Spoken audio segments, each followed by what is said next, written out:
bonjour. J'espère que vous allez bien. Bienvenue sur la chaîne de la Therma. Je suis la Therma, une amoureuse de skincare, une amoureuse de beauté, pharmacienne de profession. Je lutte contre la dépigmentation volontaire de la peau. Sur ma chaîne, vous trouverez des conseils, vous trouverez aussi ce qu'on appelle la prévention par rapport à la dépigmentation. Toutes ces femmes de carnation foncée, africaines, qui rêvent, entre guillemets, de devenir caucasiennes. Mais de quoi allons-nous parler? Alors, aujourd'hui, nous allons parler de produits. Nous allons parler de mélange. Vous êtes nombreux à me poser ce type de questions. Est-ce qu'on peut mélanger une huile dans un lait? Est-ce qu'on peut mélanger la glycérine dans le lait? Est-ce qu'on peut mélanger des huiles essentielles dans un lait? Est-ce qu'on peut mélanger un savon dans un... etc. Donc j'ai pas mal de questions dans ce sens et je vais y répondre. Bon, il y a la voisine qui bavarde là. J'espère qu'il n'y a pas de fond, que vous n'entendez pas ce bavardage. Alors, quand vous allez dans une pharmacie, dans une parapharmacie, dans un shop cosmétique, vous achetez des produits de beauté, vous achetez des laits, vous achetez des crèmes, pour les utiliser. Ce sont ce qu'on appelle des produits finis. C'est-à-dire qu'une fois que vous avez acheté un lait, vous l'utilisez tel quel. Une fois que vous avez acheté une crème, vous l'utilisez tel quel. Un produit fini est un produit fini, d'accord?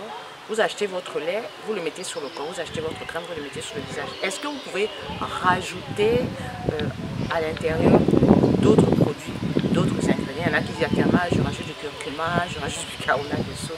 Il faut que vous compreniez une chose. Quand on met au point un lait ou une crème, on a une formule, d'accord? Une formule avec des doses bien précises, avec des dosages bien précis.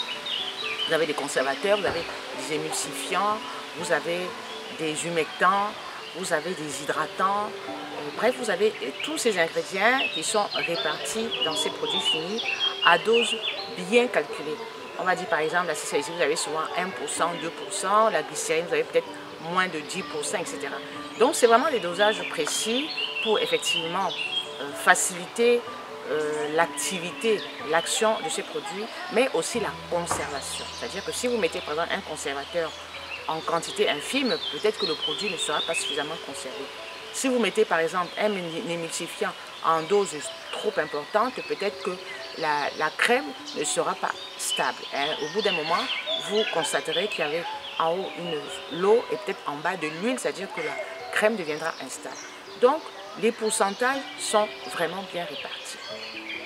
Qu'est-ce qui peut se passer si vous rajoutez un ingrédient? Et quels sont les ingrédients qu'il va falloir éviter de rajouter? Alors, ça veut dire que quand vous allez rajouter une huile, par exemple, dans votre lait, vous allez rajouter une huile dans votre crème, vous allez rajouter une eau florale dans votre lait ou une eau florale dans votre crème, vous allez déstabiliser l'émulsion. Le formulateur, quand il a mis au point sa formule, il a bien dosé les ingrédients. Quand vous achetez un lait, il est complet. La phase, c'est une seule phase. Parce que le lait, c'est l'eau et l'huile. La crème, c'est l'eau et l'huile. C'est comme ça qu'on appelle émulsion. Faites l'expérience. Vous mélangez de l'eau et de l'huile et les 5 premières minutes, vous avez une seule phase. Mais au bout de quelques heures, la phase va se diviser. Vous allez voir l'huile en bas et l'eau au-dessus. Tout simplement parce que vous n'aurez pas mis un émulsifiant. C'est-à-dire qu'il aime l'eau et il aime l'huile, ce qui va permettre de rassembler ces deux phases. Qu'est-ce qui se passe quand vous rajoutez de l'huile?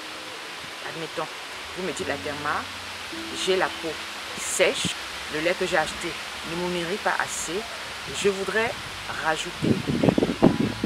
Vous allez rajouter de l'huile, vous agitez très bien. Ce qui va se passer, c'est que l'huile que vous avez rajoutée, le dosage n'est pas contrôlé. Donc l'huile, c'est hydrophobe, l'huile n'aime pas l'eau. Donc les molécules d'huile vont aller se fixer sur la phase huileuse. Donc vont déstabiliser complètement l'émulsion. Au bout d'un certain temps, vous aurez la phase aqueuse qui sera au-dessus et la phase huileuse qui sera en dessous. Tout simplement parce que vous avez déstabilisé la formule et du coup, vous déstabilisez le produit. Vous n'allez peut-être pas vous en rendre compte parce qu'en général, les packaging des laits sont opaques. Mais si vous faites l'expérience avec une crème, vous allez vous rendre compte que quand vous allez ouvrir votre pot de crème, il y aura un petit peu d'eau au-dessus. Et je pense que beaucoup d'entre vous ont déjà eu à faire ce constat. Vous achetez une crème, très bien. Au bout d'une semaine, 2 semaines, la phase aqueuse nage et la phase huileuse est en dessous. C'est-à-dire que l'émulsion s'est déstabilisée. Je crois que vous avez déjà eu à faire ce constat.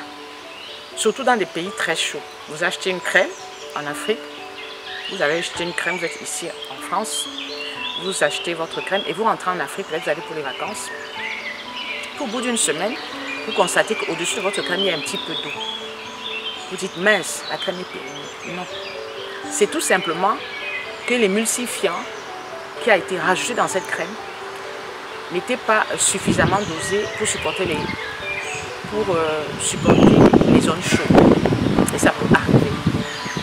Surtout quand ce sont des produits bio. D'accord? Ce sont des produits très naturels où on ne met pas beaucoup d'émulsifiants. Au bout d'un certain temps, la phase huileuse se détache de la phase aqueuse et on voit un petit peu d'eau flotter. Il suffit juste de remélanger, ce n'est pas abîmé. D'accord? Parce que beaucoup me disent, ah, la thermase, non, ce n'est pas abîmé. Vous avez juste à mélanger avec une petite cuillère, quelque chose de propre, pour ne pas contaminer la crème. Il ne faut pas jeter le produit. C'est la même chose si vous rajoutez de l'huile ou si vous rajoutez de l'eau. Au bout d'un moment, l'émulsion sera déstabilisée. C'est pour dire quoi? C'est juste pour vous dire qu'il faut éviter de rajouter, je dis bien, éviter de rajouter des ingrédients ou des composants dans un lait ou dans une crème finie. Parce que vous ne maîtrisez pas le dosage. D'accord? Vous ne savez pas en quelle proportion vous pouvez rajouter une huile ou rajouter de l'eau. Et si vous rajoutez de l'eau dans un lait ou dans une crème sous prétexte que c'est trop lourd, alors vous allez entraîner une multiplication de germes. Parce que plus il y a d'eau, plus il y a possibilité d'avoir des bactéries dans ce produit. Surtout que vous rajoutez de l'eau à des doses disproportionnées. Parlons des huiles essentielles. Parlons des huiles essentielles. Est-ce qu'on peut rajouter des huiles essentielles dans de l'eau? Est-ce qu'on peut rajouter des huiles dans de l'eau? Est-ce qu'on peut rajouter des huiles essentielles dans un produit fini? Alors, les huiles essentielles sont des concentrés. Ce sont des concentrés de parfum. D'accord? Et les huiles essentielles proviennent de plantes aromatiques. Toutes les plantes qui sentent bon ont des huiles essentielles, notamment les agrumes, les oranges, les citrons, les pamplemousses. Vous allez trouver des huiles essentielles. Certaines fleurs qui sentent bon, on peut avoir des huiles essentielles de ces fleurs. Exemple, la rose, le gingembre, le ginseng, bref, tout ce qui sent bon. Toutes les épices qui sentent bon, vous avez l'épice de... Tout ce qui sent bon en fait. Je crois qu'il y a le... Je ne sais pas s'il y a l'huile essentielle de poivre, parce que ça pique. Mais je sais qu'il y a l'huile essentielle... Oui, il y a le poivre, il y a l'huile essentielle de menthe poivrée plutôt. L'huile essentielle de menthe poivrée, vous avez l'huile essentielle de menthe, vous avez l'huile essentielle de citron, de pamplemousse, l'huile essentielle d'orange, l'anis aussi, vous avez l'huile essentielle. Bref, tout ce qui sent bon. En termes de fleurs, en termes d'épices, vous pouvez avoir des huiles essentielles. Donc ce sont vraiment des concentrés. Et en général, les huiles essentielles, c'est des petits flacons de 5 à 10 millilitres. Jamais 1 litre. Parce que pour faire des huiles essentielles, il faut beaucoup beaucoup de composants. C'est-à-dire il faut le composant en grande quantité. Par exemple, si vous faites des huiles essentielles à la rose, il faut, je ne sais pas, peut-être plus d'1 kilo, peut-être même 2 kilos, peut-être 3 kilos. Je vais peut-être dire des bêtises, je mettrai le chiffre exact. Mais il faut beaucoup de rose. Donc c'est pour ça que les huiles essentielles coûtent très cher. Et en fait, les huiles essentielles sont à utiliser diluées. C'est le principe d'une huile essentielle. On n'utilise pas une essentielle pure, mis à part 2 ou 3 huiles essentielles comme la lavande et le titri. Mais de manière générale, les huiles essentielles ne sont pas faites pour être mises directement sur la peau parce qu'elles peuvent brûler. Alors, les huiles essentielles, on peut les diluer dans de l'huile, dans une phase huileuse uniquement, dans de la crème ou dans le lait. Je vais vous mettre les différents dosages, les différentes proportions des huiles essentielles par rapport au lait ou par rapport à une crème. Bref, tout de suite là, vous allez voir en quelle proportion peut-on diluer une huile essentielle dans un ou dans une crème. Je vous mets le dosage là, avant la fin de cette vidéo. C'est pour vous dire que les huiles essentielles sont des conservateurs. D'accord? Toutes les huiles essentielles sont des conservateurs. Ça veut dire que si vous mettez une huile essentielle dans vos produits finis, ça va améliorer la conservation de ce produit. Ça ne veut pas déstabiliser le produit, bien sûr, en proportion respectée.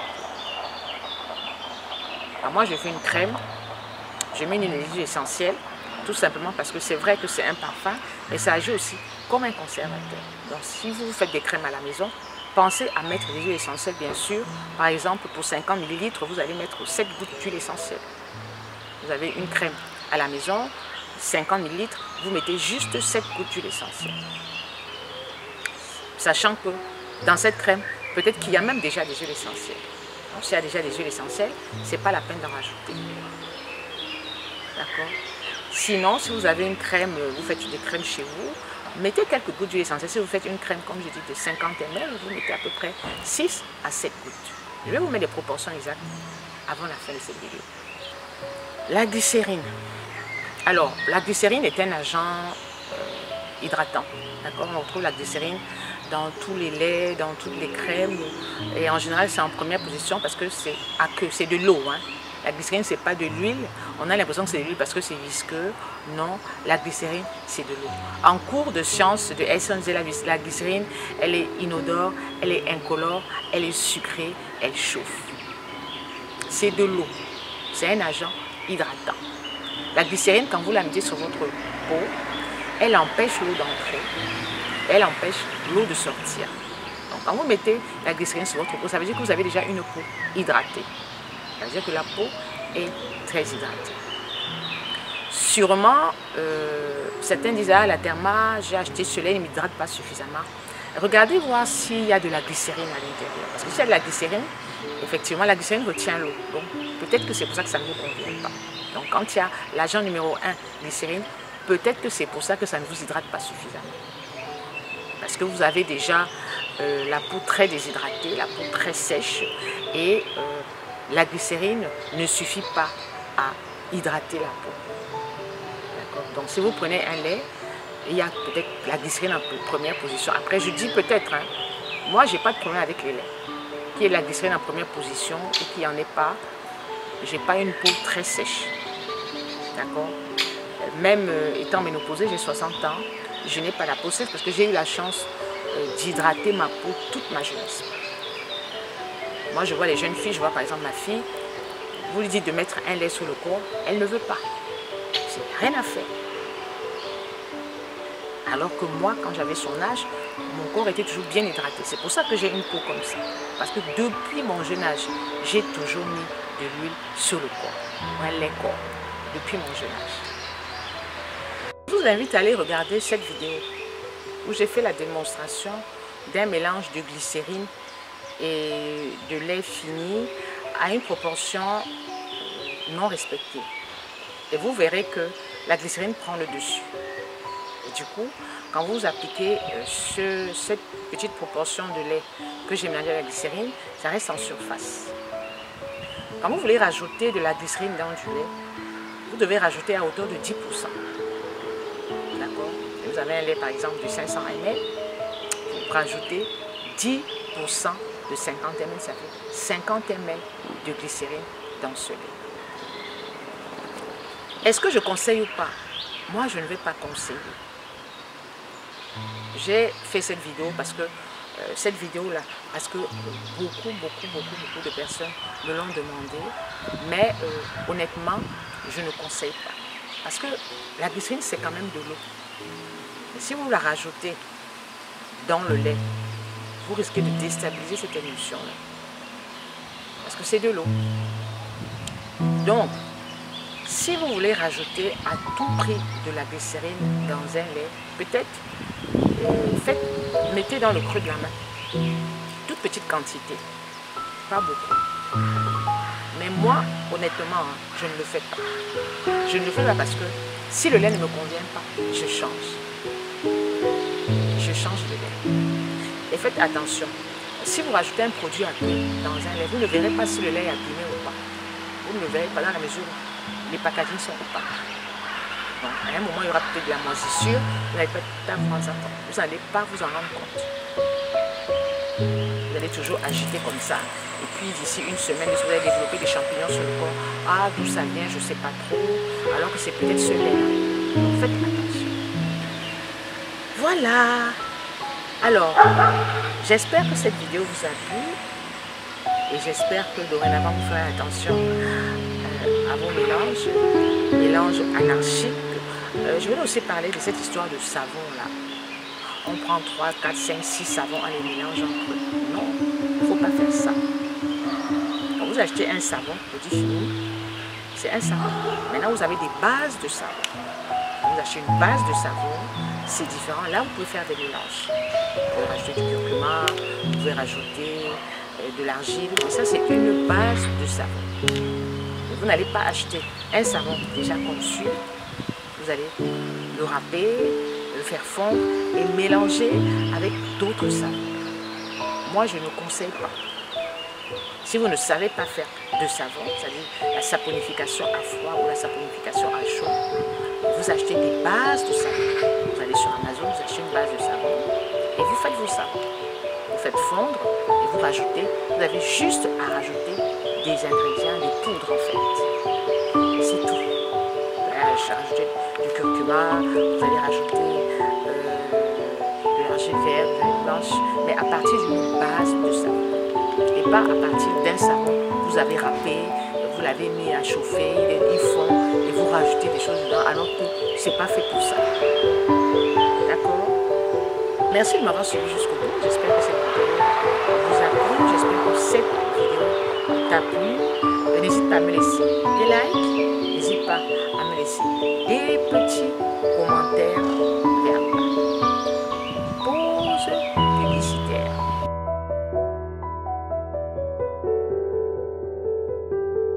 Le savon de la terre noire, vous avez besoin de gommage, vous avez besoin d'émulsion, de lait, de crème. N'hésitez pas à me contacter en privé. J'ai mis mon numéro WhatsApp en barre d'infos. Vous avez besoin d'un suivi, vous avez besoin de conseils personnalisés. Je suis à votre disposition. Mon WhatsApp est un WhatsApp camerounais. D'accord? Donc ne vous étonnez pas. Si vous voyez que mon WhatsApp c'est 237, oui, c'est normal. C'est un WhatsApp camerounais, mais je suis en France. Et mes savons se trouvent aussi au Sénégal et bientôt au Congo, Braza et Kinshasa. Je vous mettrai toutes les infos en barre d'infos comme on dit. Donc n'hésitez pas à lire la barre d'infos et n'hésitez pas souvent aussi à lire mon commentaire épinglé où je donne plein de renseignements dont les numéros WhatsApp des représentants. Prenez soin de vous. Nous sommes le 11 juin 2023. Je crois que nous sommes bien le 11 juin. Et c'est bientôt les vacances, mais je ne vous dis pas où je vais. Vous allez découvrir dans une prochaine vidéo, mais aussi dans mes stories, Instagram, Facebook. N'hésitez pas à me suivre aussi là. Prenez soin de vous et à très bientôt. Et bonnes vacances pour ceux qui partent. Ciao, ciao.